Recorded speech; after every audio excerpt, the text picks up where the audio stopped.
আমার ফার্স্ট ছবির পারিশ্রমিক ছিল অনলি 1 টাকা, এখনও মনে আছে ক্লিয়ার 1 টাকা, এবং সেই 1 টাকার নোটটা এখনও আমার কাছে আছে, আমি সযত্নে অ্যালবামে রেখে দিয়েছি। তবে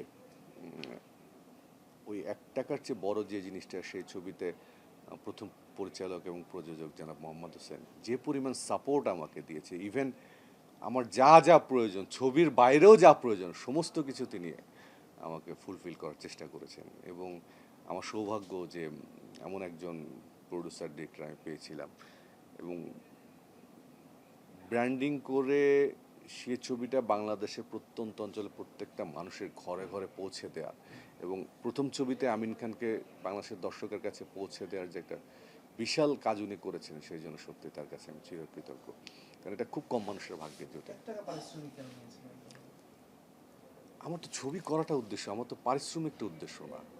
আমার কথা ছিল আমি ছবি করব, একটা ছবি দরকার, এমন একটা ছবি যে ছবিটা হয়তো আমার ক্যারিয়ারটাকে গড়ে দিবে বা এখানে আমি থেকে কাজ করতে পারবো। হ্যাঁ, আমি মনে করি তখন টাকাটা আমার কাছে মুখ্য ছিল না, এখনও নেই, এখনও নেই।